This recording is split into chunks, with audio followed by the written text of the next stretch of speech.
Popcorn therapy. Popcorn therapy. Popcorn therapy. Popcorn therapy. Popcorn therapy.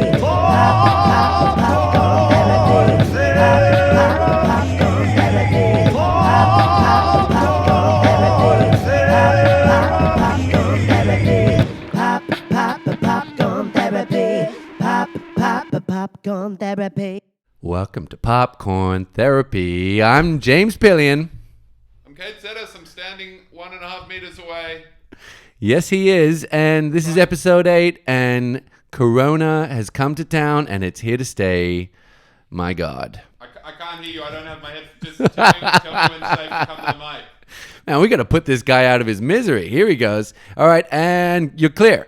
All right, I'm here. Okay, now I can talk for a bit. It's not like we're sharing the same mic. I just feel we might be within the 6-foot radius. Not radius. Is it a radius? It's a radius. A circumference? It's not 6 feet here and then someone can stand there. Man, but my problem is I've broken that and I didn't even know it. Maybe I'm just looking around. Oh, shit, there's a guy standing right next to me at the grocery store. Right. You know, boom. Like, yeah, and then there's like a... fail. And then there's like this standoff and you're like, I was here first and you walked right next to me. Who's going to leave? You know? So then do you back away? Have you had any moments, like I've had some moments where I'm walking down the street and someone's walking towards me and it's on a footpath. Yeah. And you know, you pass each other. Don't you do the okay. step off? You step off the sidewalk. Well, I step off if it's like there's, but like in my street here, there's plants and shit. So if you step off, then it's like you're stepping into a bush. So can you just explain this back off? Like, how are you backing off? Well, I'm just saying like, it's probably a bit, Are you doing the moonwalk? Out of frame. I'm kind of looking like I'm giving you guys a little extra space. Like I'm looking like they're about to like brush my shoulder and I'm doing the kind of like, whoa. But we're already like a foot apart. So they're looking at me like, what are you doing? I'm not really interacting with anybody, but you pass people. Mm-hmm. But I heard, because all those people when Tom Hanks got sick, people were kind of calling up being like, but we took selfies with him. And they were like, was the selfie experience under 5 minutes? And they were like, yeah. And they were like, well, then you're fine. Actually, just, let's have a quick shout out. Tom Hanks, Rita Wilson, we hope you're well. We love you. You've made some great fucking movies. And we're thinking of you. All right? I'm thinking of you. God damn it.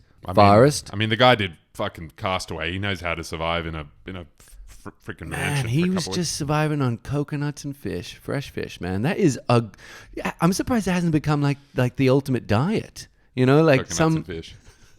Like in LA, man, like everyone's just on the Castaway diet. Well, I think they are. I mean, they're drinking coconut water, right? Yeah, and they're going a freaking Nobu. I mean, it is the Castaway diet. What's the date today? So it's the 23rd. 23rd of March. It's Monday. 23rd of March in the early evening. Let's just give a little bit of context because tomorrow we officially go into lockdown. Is that right? Down under? Well, it's kind of, and this will be old news by the time you're listening to this. So the so you're welcome. Anti-spoilers. Yeah. Just a reminder. So it'll be partial lockdown. All non-essential services closed, but we're not stopped from leaving our homes yet. Right. Yeah. But the one that really gets me, especially in the popcorn therapy universe, that film, that cinema is non-essential, man, because that's bullshit. I think it's needed now more than ever. I agree. Are you with me, brother? Man, it's my church. Yeah. My church is closed, but you know what? Church is closed as well, so I'm not really the only one. Well, I think you're the best person to speak light on this because you have been documented on the podcast. And man, I'm all for you. I'm with you. I am your brother. Mm-hmm. That cinema is church. That if you do not get to the cinema, you're going to fall apart eventually. Yeah, I mean, it kind of hasn't really hit me that I'm not going to have. Think of your safe space. Usually, well, it's the place I go to when I need to get away from my anxiety, and I need to actually switch off and step into someone else's life and fall in love with these all new friends here. And it's such an experience when you're truly lost inside of a film. And obviously being in a dark room, enjoying it with an audience or alone, but feeling like you're seeing it on that 40-foot screen and no one's talking, no one's looking at their phones.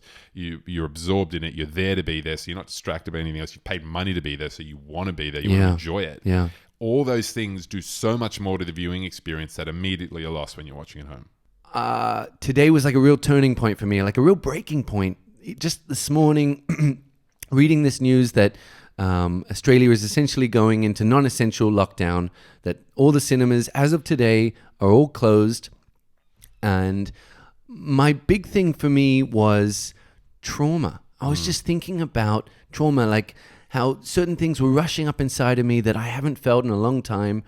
And really thinking about that idea of, what you were saying of what cinema means to you and how you use it to get out of yourself, like to escape whatever is in you that's trapping you in a frame of mind. And what do we do now? Now that we're stuck at home, now that we're told, like, just look at the news and shut up and don't touch anyone and wash your hands and be careful. And, all of these, don't go see your parents, don't go see your grandparents.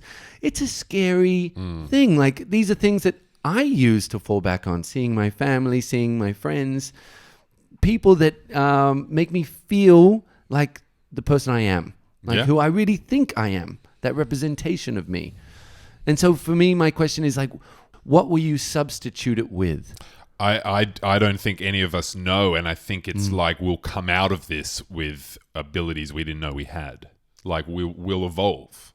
So it's like a test of strength. Like you said, all those things, they're sacrifices. They're going to be sacrifices that we can make because you have to buy into that idea that this is life or death for a percentage of the population. And so I'm just thinking on that level, and I'm like, man, if me staying inside helped fucking 10 Australians to avoid that, I would. And it's gonna be thousands.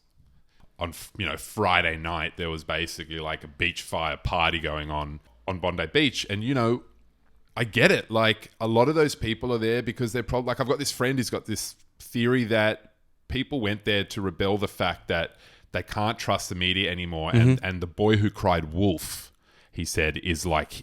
Apparently one of these guys said on camera, he was like, the boy who cried wolf is here.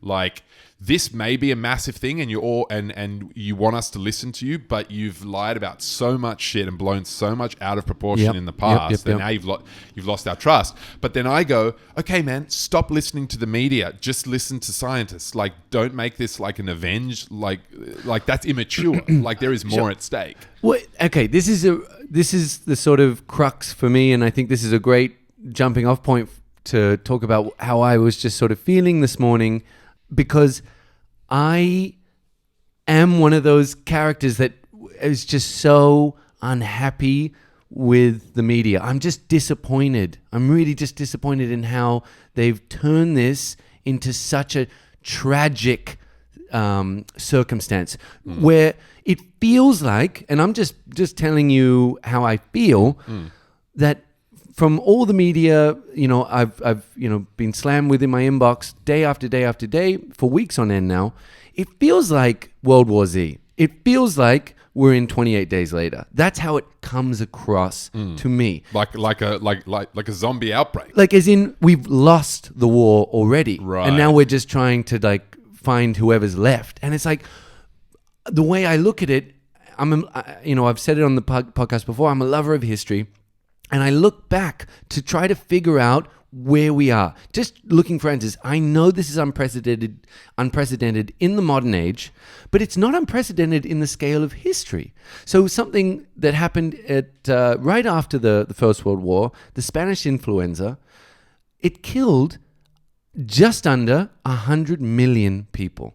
Okay, and this is after one of the most devastating wars. No, it was the most devastating war of all time, the Great War. I'm not saying we shouldn't be looking at this with a serious tone, because what is happening, I will grant, is really sad. And there are things that we need to be fighting for. But the rhetoric, Kane actually sent me this Facebook video from Russell Brand, And it really hit me. It kind of sparked something inside of me that was lingering, but I just couldn't get it out in the right way. And what I loved, what he had to say, this idea that we're so regressive in our outlook, in the way we're talking to the world and the way we're talking to the public, and this idea of this tribalism. It feels like it's almost like put the barriers up, close your door, lock it, and don't talk to anybody. Don't look at anybody. Don't, anything that you believe in, throw it out the window. That video link of Russell Brand, he's kind of done a few recently addressing, obviously, what's going on in the world. And I kind of just sat there and was just listening to him and kind of watching like a few of them. And I found them actually quite calming.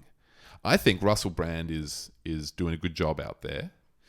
Thanks, Russ. I just wanted to write down a passage which he said, which is quite interesting. The thing that I return to is the idea that we are out of touch with nature, our own nature, and nature more broadly. For hundreds of thousands of years, we lived as hunter-gatherers in groups of 75 to 150 people. It seems like this is like the echoes of our origins are being heard on the wind, are being carried microbiologically. You can't live in abstract economic systems. You can't just do what you want. You can't limitlessly consume, right? The way it feels when our cathedrals of consumerism are laid bare, the empty, the breadless, riceless shelves. What is the value of commercial capitalism if, when nature surges back, it just falls apart? What is civilization? Civilization is just the clearing in the forest. Have you ever felt more than now that the forest could close in?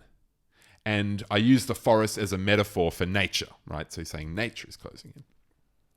In the macrobiotic, some particular world forces could emerge and reclaim that which we believe but knew in our heart of hearts wasn't permanent. But he's just like I'm fucking reading it like a script. He's just sitting there on his couch. Like, have you ever fucking thought about that? Yeah. Have you? And I was just like, I had to just pause it and rewind it a few times and just write everything down. And I was like, God damn. Yeah, dude. And the way he kind of sometimes gets so lyrical, like, the botanical, spanico, and you're like, what?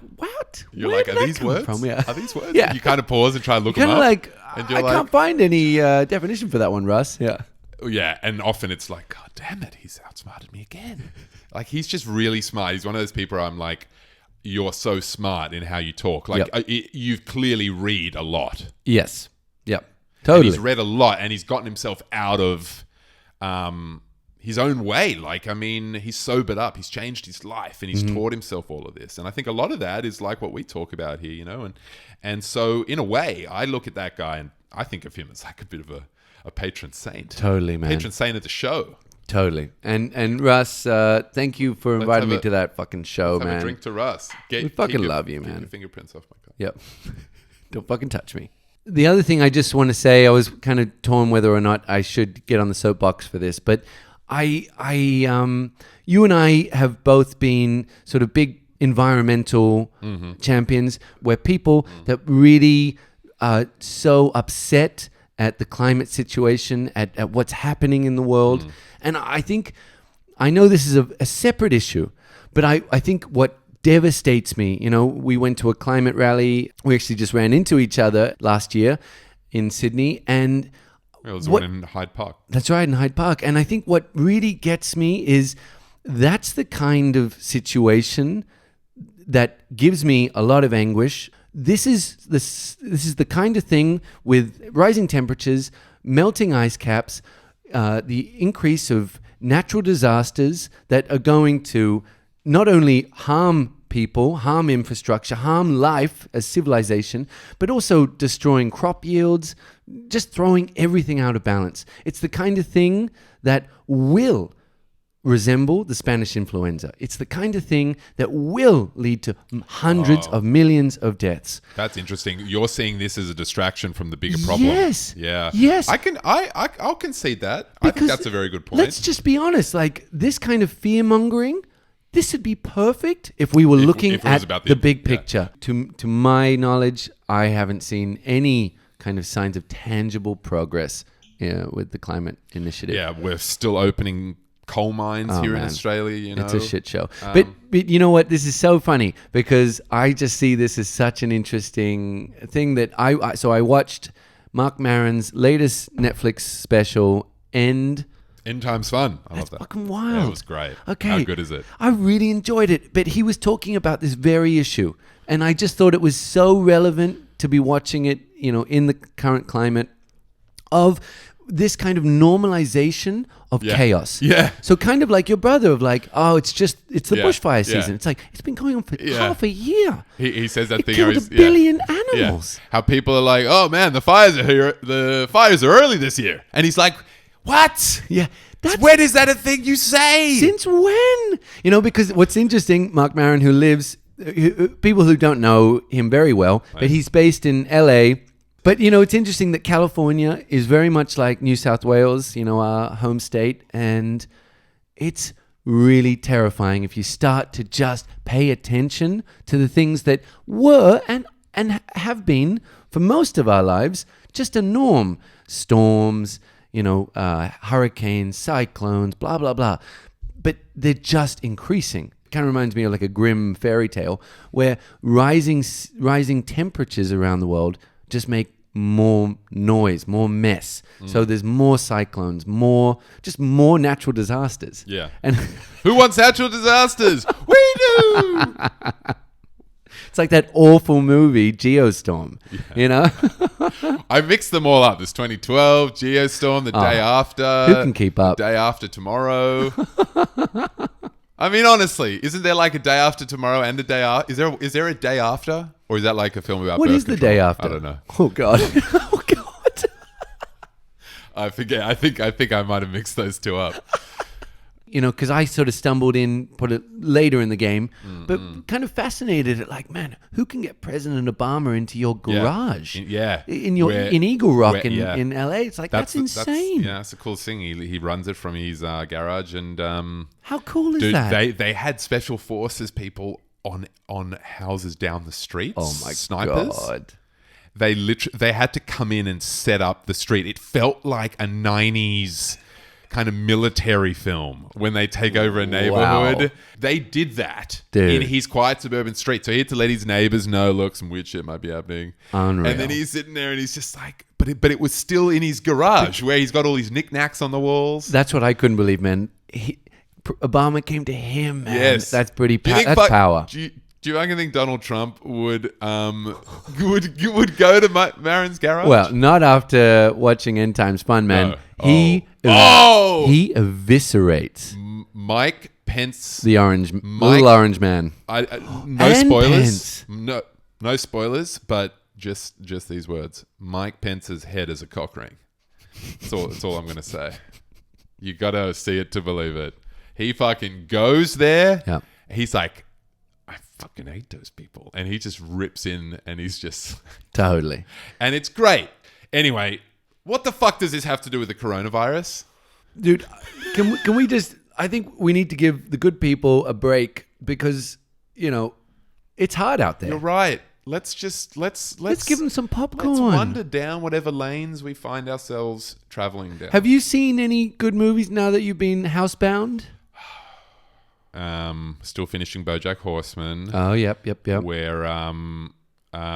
We're still going through Seinfeld. I started from episode 1 with her, so we're in season 7. Oh, well done. Which I think is when Jerry took over, when Larry left. I think season 8. Oh, okay. I could be wrong. So I don't know if we've hit that spot yet, but from memory, the show became kind of more.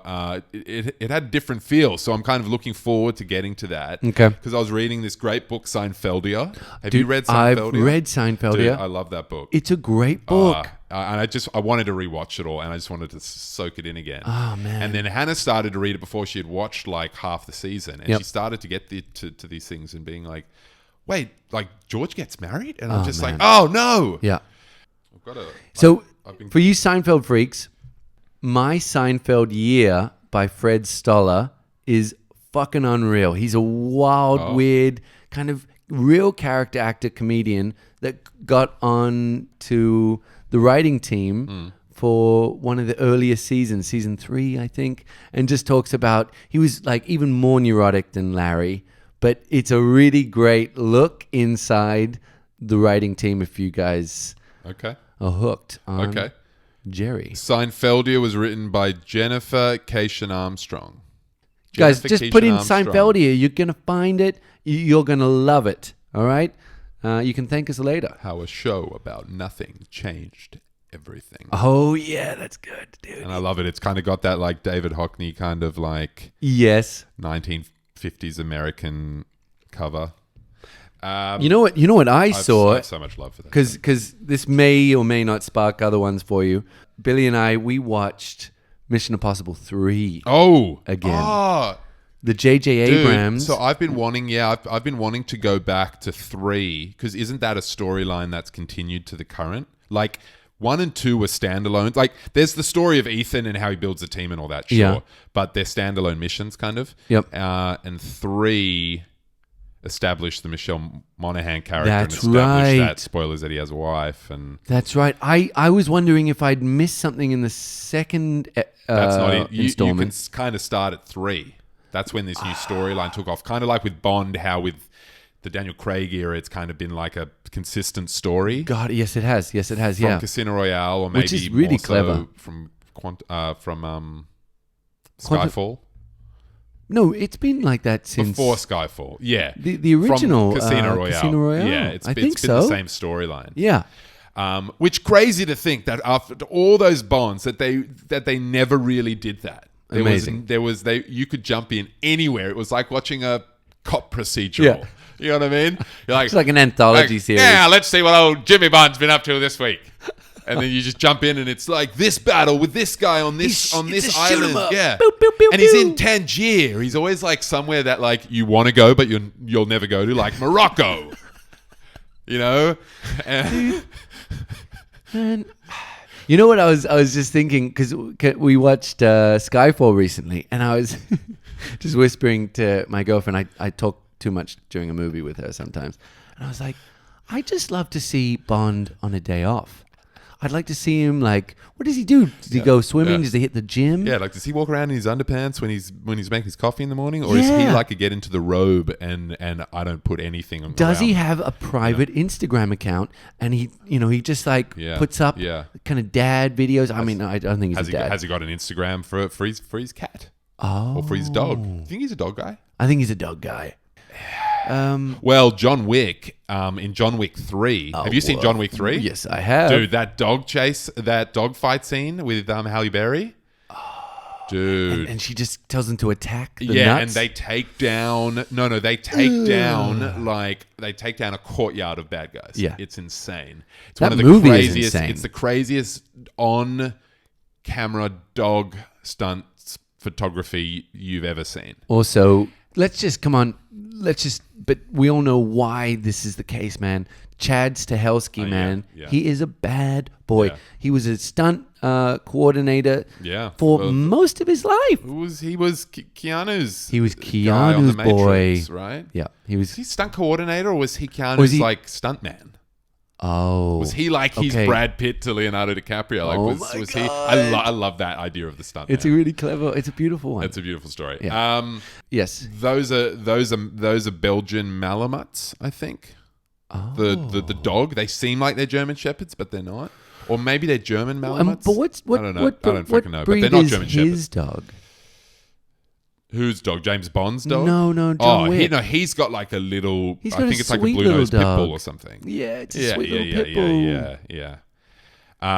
Fucking yeah. shoot his fucking dog. How he leaves it in the cab and then he's like, stay. And then he goes out into the rain and he like the dog, I think he like delivers, the driver takes the dog to like the hotel or something. Oh, that's right.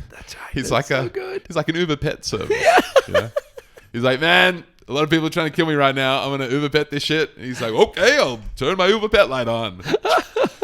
I'm in business. I'm making a killing here. Where's this dog got to go? Yeah, dude. Yeah. Yeah, dude. But long story short. Did we get off the train there? Where Well, were we you? were talking about Maron. We were talking about what Well, we're I wanted watching. to know. Yeah. So, you know, that's true. we got there from Seinfeld. Seinfeld and Maron, to me, go hand in hand. If you like one, then you like the other. I think so. Um, I just wanted to finish off because watching Mission Impossible 3 helped that's me. how we got there. Yeah. We made it back! We're back, guys. I love it when we find our way back. It's Yeah. like pulling. Like We, it's like, dude, because we found the bread trail, found you know, like yeah. in the, what fairy tale is that? Hansel and Gretel? Yeah, it's Hansel and Gretel. But you didn't end up in the old woman's oven, did you? No, we didn't. No, we escaped the oven. Dude, I'm Hansel, you're Gretel, man. We met. We're sitting in the fucking oven right now. The world's the fucking oven right now.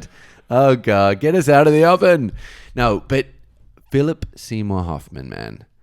That is the kind of villain. Oh, yeah. Craziest. That where you're like, that's what, Oh, yeah. this is what a good movie can look like in a blockbuster. He goes big in that too, doesn't he? He goes like Nick Cage in that. Is he as crazy as... No, here's the truth, man. He doesn't really raise it. He doesn't actually raise his voice, does It's he? just the way he brings it on He's camera. just a nasty You're motherfucker. terrified of him. What has led that guy to be that way in his life? Oh God, what would it take What- to just be an absolute What do you think psychotic? it is? Because there is a... Is he a psychopath? He doesn't enjoy killing, does he? Yeah, he enjoys it. No, So- there's a whole thing. You'll if you rewatch it, man, you'll be like, I haven't oh. rewatched it. I haven't rewatched it in years. But is he someone that actually delights in seeing death, I think so. or is he just like an egomaniac? I think a bit of both. And isn't he also like highly trained? He was trained by the IMF. No, I don't know if that's clear. Is he? Don't know if that's clear. I think he's like a rogue agent, isn't he? He's a rogue. He's like a Colonel Kurtz. Like he's a rogue agent. It's not clear if that's the case or if there's just corruption in the IMF. Well, then maybe it's the next film. Spoiler alert. I think Oh, maybe that's a spoiler. spoilers. Or it's the next bad guy in the series. One of them is like a well-connected IMF trained guy who's gone rogue, and he becomes like the biggest threat. And it's kind of been a That consistent sounds like storyline. Skyfall. It That is. sounds like so Javier. they were doing this thing. Oh fuck, dude! How good is he in that? Incredible. How good is the rats monologue? Oh, I wish we had it here about the rats. Unbelievable. Dude, can we quickly read that rats monologue? It's very long, but yeah, do Is it. it? Yeah, I It think is. so. It's Yeah. too long, dude. But you're gonna have to put on Javier's accent if you're gonna do Okay. it. It's an amazing piece of writing. Okay. Fuck. My grandmother had an island. Nothing to boast of. No, that's just No, it's nothing good. to boast of. Go for it. Go for it. You could walk along within an hour, but still it was a paradise for us. One summer we went for a visit and discovered the place had been infested with rats. They'd come on a fishing boat and gorged themselves on coconut. So how do you get rid of rats on an island? My grandmother showed me. We buried a whole drum and changed the lid. Then wired the coconut to the lid as bait, and the rats would come for the coconut and they would fall into the drum. And after a month you had trapped all the rats. But what did you do then? Throw the drum in the ocean? Burn it? No. You just leave it, and they begin to get hungry. And one by one they start eating each other until there are only two left. The two survivors. And then what? Do you kill them? No. You take them and release them into the trees. And now they don't eat coconut anymore. Now they only eat rat. Oh, dude, let's have a little toast. We're breaking the social distancing right here because that was fucking phenomenal, man. I Wow. feel like we need to Javier, I feel like we need to credit. can we people just who wrote let's those credit words. the screenwriter Who wrote Skyfall, man? Come on, it was Who? Skyfall. Who? wrote? It's a fucking big writer. Who wrote I Skyfall? don't know. I don't Think know. about it. Sam Mendes directed. Yeah, but it could be anybody. You're not even going to have a guess. No, I don't think. No, you're right. It's probably someone. I think It it's was Neil Purvis, Robert Wade, John Logan. So one of those guys wrote the first draft, and the others probably wrote subsequent drafts. Oh, I see. You think that... Okay, so it wasn't a three-way writing team. Or it could be, but Could be. doubtful. I don't think that rarely happens. When The you trio see team. multiple names on a script, it depends what name goes first. That gives you the clue as to who was the original draft. This is good kind of film knowledge for anyone that's just curious. I Yeah. think that's how they do it. It is... Especially in vertical order, say on a script. Right. Well, what I thought was story by is you wrote the first draft or second draft or how many, and then it got bought, but then given to other rewritten, writers. and then So rewritten. they get the screenplay credit. So these people that yeah. the higher on writers, Yeah. as a rule. I mean, a lot of writers get screwed that way, but Yep. I think that is a thing. It's like if they're not in the guild, but the studio or is in, they can hire these writers that are in the guild. Yeah. So you can be rewritten, and that can be turned into a story by. It's like there's obviously writing, like there's people that write with writing partners. That's very common. Yes. Yep. Maybe there are three. Those guys that did Flying High and Flying High. or Airplane with Leslie Nielsen and all those movies. shit. The Zaz brothers or whatever they were called. ZAZ for their three names. Oh. Because there were three directors. Ah, fuck. Now we got to look this shit up too. I mean, all I was going to say is, Hollywood is a hell of a town, and if you can actually get credited on something, you're doing well. David Zucker, Jim Abrams, and Jerry Zucker. So you got the Zuckers, Zaz. and it was Zaz. Jim Abrams and the Zucker brothers. And the David and Jerry. Zuckers. The Zucker brothers. I love that. Good old Jewish boys. Oh man, Zuckers. There was this great article where they were like, we tried to have a joke on every page of the script, like a quality joke. Wow. That was the challenge. They were like, so they're writing the script, and then they're like going back and My God. and being like, dude, we like packed jokes in there. Like we were trying to just overwhelm with the comedy. And like, you know what's that was funny? the When I first watched Airplane, I was like, this feels like Saturday Night Live or something, where it's just joke. So that's it.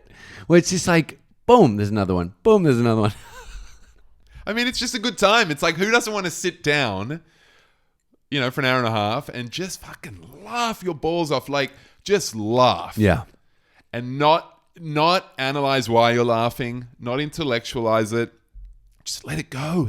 That's what we really need right now. When was the last time, and for out there, whoever's listening, let's play the game. When was the last time you were in the theater and your stomach hurt because you couldn't stop laughing? Does that include watching retro movies? No, anything. I laughed a lot when I went to see the Blues Brothers at Golden Age. Oh, shit. Because it had been like years, Yeah. and I knew it was Yeah. my dad's favorite film growing up. And I'd seen it like a few times already. Who is that? John Landis. That's Landis, man. He's a king, dude. He is king of comedy. great. Animal House. Well, he did American Werewolf in London, dude. Whoa. Dude. I mean, how is this for a filmography? Yeah, let's John come on. Landis. Here he comes. All right, starting from the top. Yeah, he did Animal. Well, he did. So his first movie was Schlock. Don't know Schlock, but then he did the Kentucky Fried Movie, then National Lampoon's Animal House, then the Blues Brothers, then An American Werewolf in London. I mean, dude, Trading Places.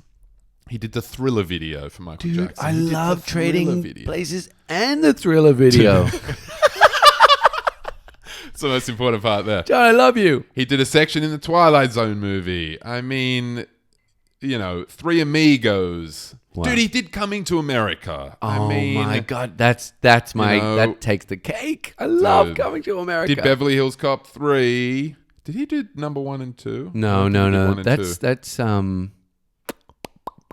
I can't remember who that is, but I remember it's not him. I mean, dude, he's an all-time great. Doesn't get enough love, But I feel yeah, like. no, he's not as big a household name as he should be. But neither is Zemeckis, and I mean that guy's had like every yes, hit you're from your yes. childhood. Yeah, Yes, absolutely right. but yeah, Forrest Gump. Oh, dude. I mean, Gump.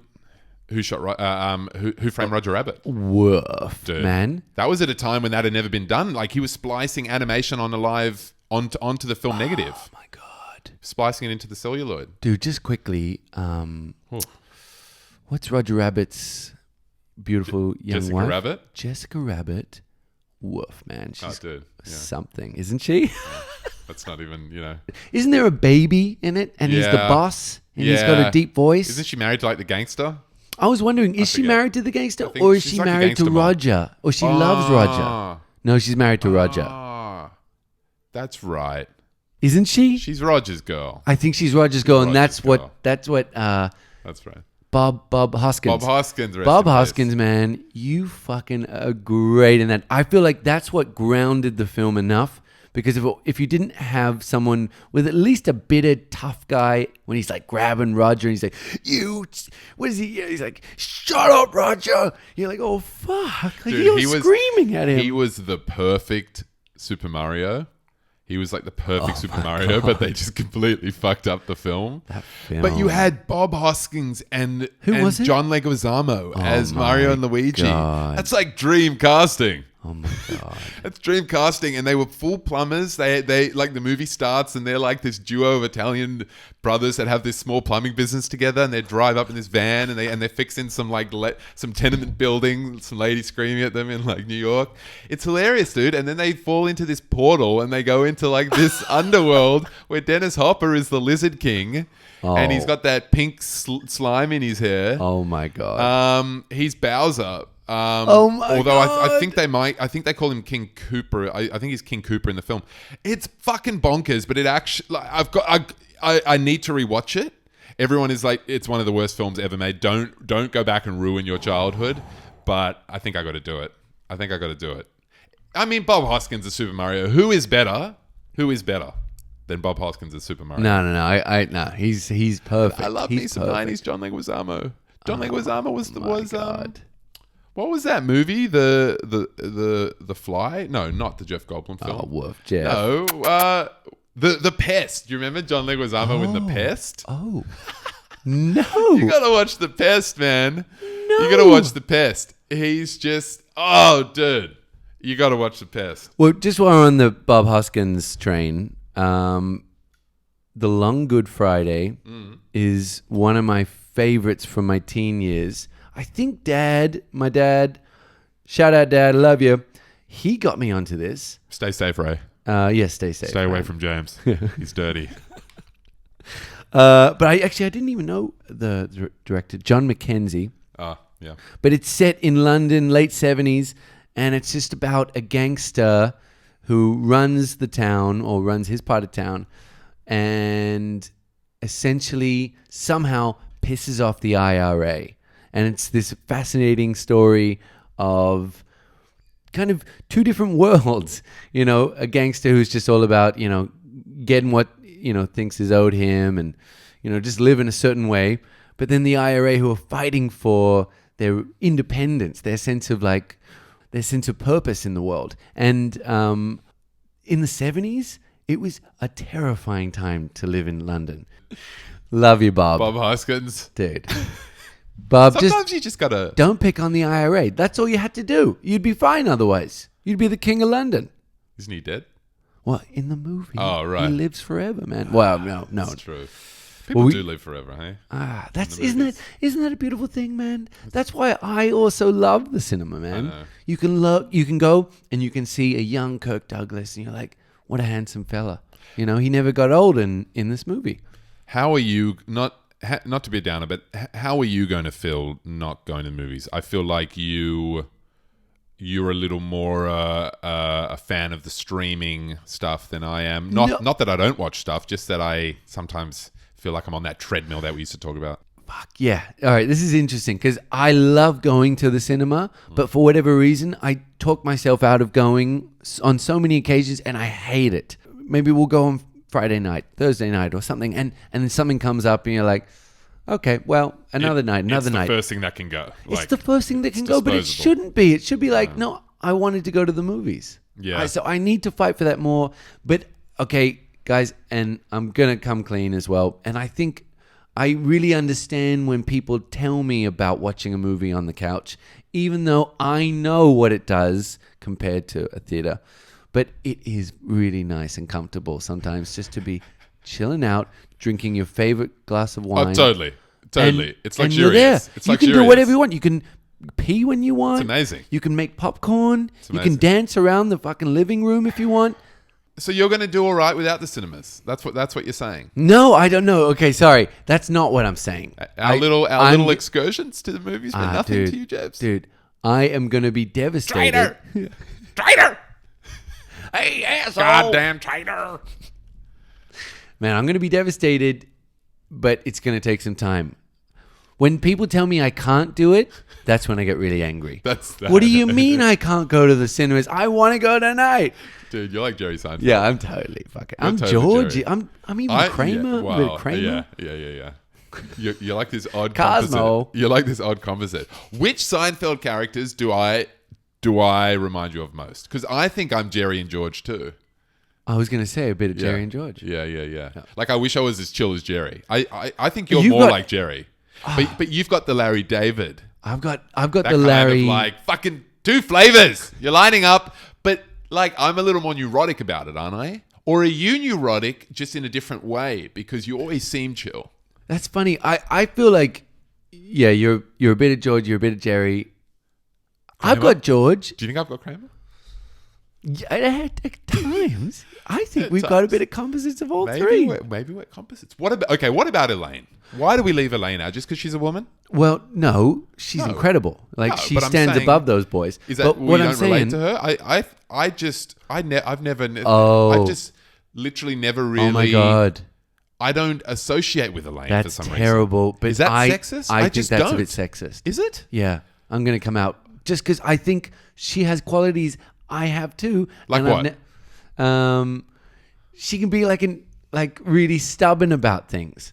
Right. Well, but as in Right. like, well, They all do. actually, hang Well, on. except I think this Kramer. applies to both of us. So, just an episode we were watching this weekend is the one where George is about to get married, but he definitively wants to postpone the wedding. Yeah. And so he's just like trying all he can to postpone it. And the best part with Elaine is she's like, I don't care. Like, who gives a shit about George? George is an idiot. I'm happy for him. And she's drinking a beer like in the middle of the day, which I've never seen her drink alcohol that much on the show. And it was great to see her just knocking a beer back. Yeah, I love that. Knocking a bud I back. love when she cuts loose, man. I love her. She's one of my favorite characters. She's an incredible character. I've always thought she's actually the best of them. I think so too. Me too. Like she's the one who's hampered by having dead shit friends. Like she's being held back, but that says something about her. It says something about how she maybe views herself. Right. And you know what's so funny? If you Like they're break all down outcasts. Seinfeld in this way, the law of averages, like the law of five. So there is this law that I think he's like a business guy, like Jim Cohn, I think his name is. And he broke down, he has this like quote on the 4 or 5 people that you surround yourself with define you. So if you just think about that, the 4 or 5 people that you spend the most time with, they're at the top of your text messages, they define you.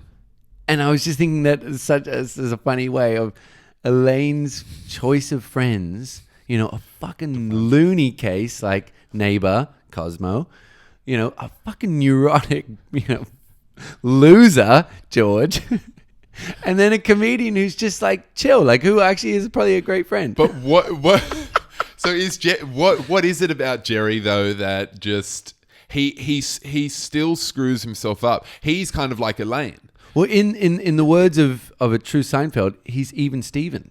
Like Right. he just seems to balance it. Like he's But like, why does he I'm want- not working too hard, but I'm not working not that hard.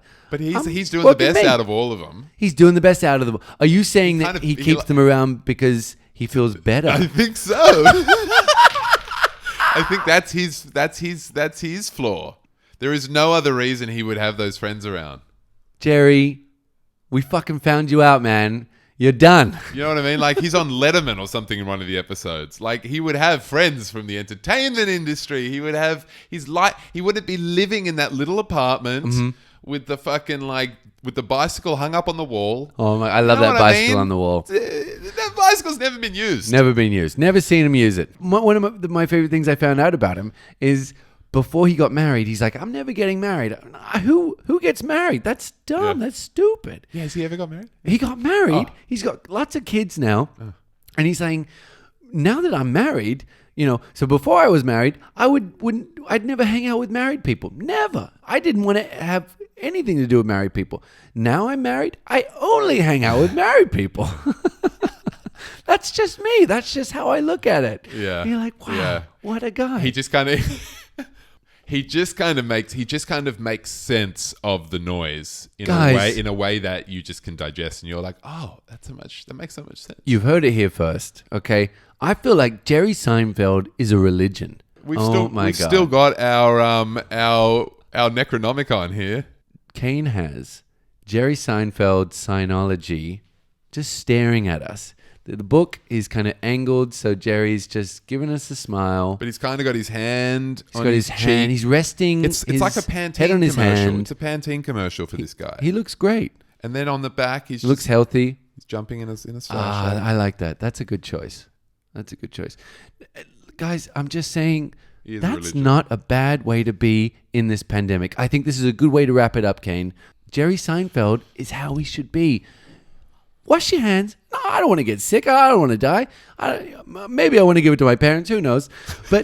But he would. He's just like, guys, let's just be cool about this. Let's not lose our heads. Right. All right. I'm gonna write some great jokes sitting on the couch, and have my bowl of cereal, and things will be good. Things will get by. Are you saying Jerry Seinfeld would not self-quarantine?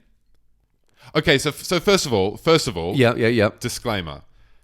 Technically, self-quarantining means that if you know for a fact you've been in contact recently with someone that has been diagnosed with it. Oh. So if you know that, if you trace back the last however many people you've met, and one of them has got it and you've heard they've got it, okay, then you should quarantine. You're supposed to quarantine. Okay. And then there's just, I don't have that. No, me either. But I have, to my knowledge, but I'm self-isolating. So I think that's the difference in the nomenclature. You heard it here first. The official difference between social quarantining and social isolating. I need like a cigar to jump on. Dude, you sound like Man on the Moon, man. You sound like Jim Carrey, like just losing his shit over there. Okay, I told you off mic earlier that things were going to get a little loopy because I actually have been predominantly at home for the last 7 to 10 days. And James still gets out and about like a rascal. But, Cowboy. But he's a cowboy. You're like you're John Wayne riding through those open plains, like in between a valley at the base of two mountains. It's like Monument Valley, Phoenix, Arizona. And you're just riding down between them. And it's like snapshot social distancing. I love that. I go where I want. No frontier. You can't lock up this Bronco. Dude. Hey, we should put on the Instagram videos that are like, stay away from me. Like, we got to find moments in films. I've seen that stuff coming out. Yeah, man, that's my sister. From your sister. That's great, actually. I think I'm pretty I've been meaning to tell you that's quite funny. Oh, that's good. I mean, they're so stupid. I was just like, man, fuck it. So, like, it's so... The two kiss bong jung. Dude, we always fuck your name that's up. your fuck up and that's staying. All right, I'm putting in that. I'm putting you in there. Kiss bong jong. You can bong jong my ass. Is this extremely racist? I think so. Oh. Listen, we've been cooped up, all right? Yeah. Don't blame us. We love bong jong. Blame the whiskey. Oh. Shout out, Kane. Can we do We've never done it. Can you rotate that bottle because you touched it earlier? Oh, yeah. Oh, this way? Other way. Wait, other side? I'm just going to have to brave this thing. In 1824, George Smith established his distillery in the remote and wild valley of Glenlivet. Ever since, his smooth-flowing whiskey has been regarded as the definitive single malt Scotch whiskey. We love you, Glenlivet. Actually, you have looked after us tonight. Quite handsomely. You are looking after us tonight. Yum, yum, yum, yum, He's yum, a yum, good-looking little boy. Oh, no, you can't say that. That is going in. That's going out. That's going. He's a good-looking lad. Look at him. He's a nice little boy, isn't he? All right. Okay, we're going to wrap this baby up. I'm hand sanitizing. Okay. Are we ready? Can we listen to this? My God. That is me hand sanitizing and not lubing up my hand. That's Kane hand sanitizing. That's a lot. And that's us saying goodnight because, good God, it's time to go. Guys, thanks for listening. We had a great time chatting tonight. And you know, like, I think, you know what? It gave me a lot of levity in the face of what we're all going through. Do we want to give a little tease as to our first guest? The first guest we're going to have next week? Stay tuned. We've got a very exciting guest premiering on the next episode. What, our first guest? Our first guest, Destin Daniel Cretton. He is one of my favorite storytellers, one of my favorite filmmakers. He's shooting the new Marvel film Shang-Chi and the Legend of the Ten Rings. That's right. So he only recently came out with his latest film, Just Mercy, which is a fucking unreal film. I've yet to see it, but just it's powerhouse. It looks like, you know, one of those great 90s courtroom dramas. Anyway. Fucking hell. All right, well, we got to wrap this up. Yeah. But time's out. Get Time's up. excited. Time's out. Time's up. Time's up. Time's in. Up. We're out of time. Okay, we're out of time. So, until next time. Ciao.